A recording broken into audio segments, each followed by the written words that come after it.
kemana-mana, simak saja di sini di Saran Dokter RSI Surakarta.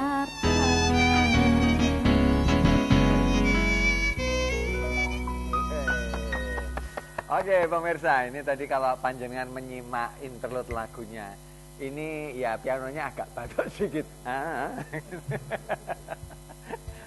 Dan konjoge luar biasa ya. Pemirsa, topik kita soal batuk.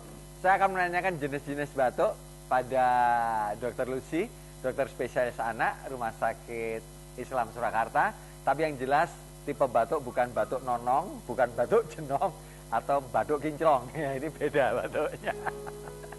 Dokter, ini tadi kan panjenengan cerita soal apa tipe-tipe batuk. Memangnya ada batuk yang dikenal di masyarakat dengan tipe-tipe tertentu? Ya. Tipe 35, tipe 56 itu. Mungkin kalau saya bertanya kepada orang tua pasien, mungkin saya spesifiknya mungkin saya hanya bicara batuknya ngekel atau tidak. Ngekel itu bahasa Jawa ya. Iya.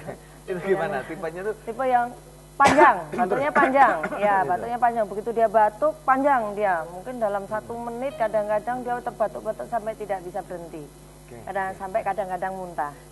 Itu. Atau saya akan bertanya batuknya spesifik di pagi hari atau di malam hari. Ya, itu akan membuat clue kita, jadi petunjuk kita bahwa anak yang kita hadapi ini batuknya mau ke arah mana. Ya, karena mungkin sebagian besar yang datang ke poliklinik itu sebagian besarnya ya adalah yang satu batuk alergi, mungkin kita kenal dengan asma. Kemudian sebagian yang lain adalah batuk yang karena infeksi tuberkulosis atau TBC. Ya, yang paling banyak itu ada beberapa yang di luar itu, tetapi yang sering dikeluhkan, yang sering dikhawatirkan oleh orang tua adalah itu. Sehingga nanti kita harus cermat-cermat betul kapan ini adalah yang harus diobati TBC, mana yang alergi, karena penata laksanaannya jauh berbeda. Jauh berbeda. Nah, untuk para pemirsa di rumah, pada orang tua, selain cermat, ini tipe batuk apa? Perlu nggak sih para orang tua itu terus, pokoknya di ronsen ini kudu di ronsen ya, nah, gitu. Ya, Padahal ronsen itu juga berdampak pada kesehatan si kecil misalkan ya. Bagaimana ini? Oke, biasanya untuk ronsen ini memang satu pemeriksaan yang kita harus pilih-pilih. Tidak semua anak batuk kita ronsen ya, atau kita foto dada, itu tidak semuanya. Kalaupun itu kita itu memang banyak permintaan dari keluarga, misalnya datang, "Dok, anak saya batuk 3 hari minta di ronsen." Saya seperti itu. Ya, nanti saya akan sampaikan bahwa kapan saya membutuhkan ronsen itu. Pun misalnya batuk sehari tapi berat, mungkin mau masuk rumah sakit saya ronsen, enggak usah 3 hari ya. Jadi bukan karena lama atau tidaknya. Kalau untuk mungkin yang dibagi 2 tadi, untuk supaya orang tua tahu persis, maksudnya paling tidak berwaspada dengan itu. Biasanya kalau batuk yang karena TBC itu karena dia penyebabnya kuman, jadi tidak tergantung dari irama cuaca seharian. Oh gitu. Dingin ya batuk, panas ya batuk, enggak batuk, kadang pun tidak batuk. Ya, gitu. untuk TBC ini. Jadi kalau untuk TBC kita, kalau pada anak mungkin agak berbeda dengan dewasa. TBC pada dewasa, nanti banyak sekali kita pakainya scoring TB. Scoring TB. Scoring TB itu ada demam lebih dari 2 minggu, demam lebih dari 2 minggu, batuk lebih dari 3 minggu. Batuk 3 minggu lebih. Ya, kemudian ada kontak TB. Kontak TB ini adalah orang dewasa yang sakit TBC di sekitarnya dan berhubungan erat. Artinya bukan di kota, walaupun itu saudaranya tapi berbeda rumah atau berbeda kota, itu tidak termasuk di sana. Jadi harus lingkungannya erat.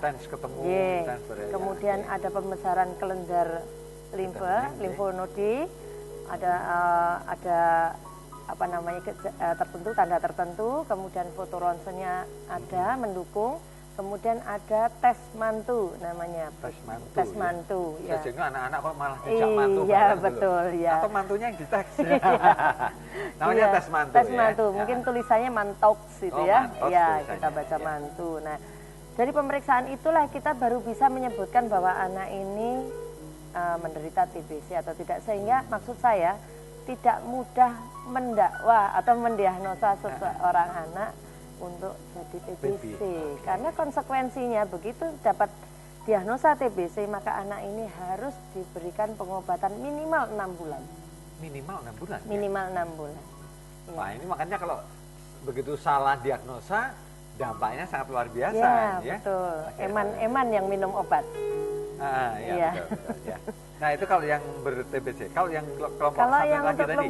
kelompok satunya lagi mungkin kita lihat ke alergi ya. Alergi. Ya. Biasanya pada anak-anak dengan alergi kita bisa nginget-inget niteni, bahasa Jawa niteni. Ya. Kalau tiap pagi pasti batuk. Pagi itu kan udaranya lebih dingin. Dingin. Ya. Tiap pagi kok batuk ya. Nanti siang oke-oke saja. Nah, itu mungkin batuk yang alergi. Atau setiap kali makan ini atau minum itu dia batuk. Oke. Ya, itu termasuk alergi ya? Termasuk alergi. Dan alergi ini nomor 1 pengelolaannya adalah mencegah pencetusnya. Menghindari pencetusnya. Ya. Kalau kita tidak menghindari pencetusnya, ya tidak ada gunanya kita mengobati batuknya. Iya. Jadi kalau begitu yang terpenting pada orang tua harus niteni nitii. Betul. Gitu ya. Niteni nitii dan nilii. Ya. Jangan sampai faktor itu muncul. Ya, kuncinya ada di keluarga memang itu. Oke. Kita sangat membutuhkan informasi yang akurat dari keluarga. Cuman kadang-kadang ada yang rodok nutup-nutupi itu loh yang kadang-kadang kita Iya. agak sulit untuk kalau orang tua nggak fair gitu itu yang kadang-kadang kita seakan-akan kita jadi menginterogasi akhirnya. Iya, makan apa? Oh, tadi dari mana? Makanannya apa saja yang dimakan? Aduh, kayaknya nggak enak sekali. Nah, kalau batuk ini, kalau orang tua kan bisa mengeluhkan. Kalau anak itu bisa mengeluh nggak tentang batuk ini? Anak itu sendiri yang akan mengatakan, Bu dokter saya batuk ini. Iya, gitu. ada sebagian anak yang bisa. Misalkan menelan sakit segala macam. Kita gitu. Tanyakan itu dengan bahasa anak-anak. Ya? Buat nelen. Betul. Iya, hampir seperti itu. Iya, jadi kita memang bisa menanyakan pada umur-umur tertentu, misalnya buat maem sakit enggak tenggorokannya. Kemudian kalau anak-anak yang sering terserang asma, mereka sudah bilang sesek ya? Iya. Sudah tahu seperti itu bisa. Kemudian amandel sendiri bisa merangsang adanya batuk? Misalkan pada anak sering muncul. Sebenarnya amandel itu bukan yang langsung membuat batuk, tapi yang membuat amandel ini sakit itu bisa membuat batuk. Itu merangsang menjadi batuk. Iya. Saya agak tertarik dengan makanan yang kemudian memicu batuk. Kira-kira makanan apa dokter? Terutama untuk anak-anak ya? Iya. Ya kita tahu sendiri bahwa anak-anak kita sering mendapatkan label makanan anak-anak. Ya. Yes. Padahal enggak ada loh judulnya. Di situ makanan itu untuk anak-anak gitu, enggak ada ya sebenarnya. Tapi kita sebut itu makanan anak-anak. Padahal banyak sekali anak-anak yang tidak tahan dengan bahan-bahan yang ada di makanan itu.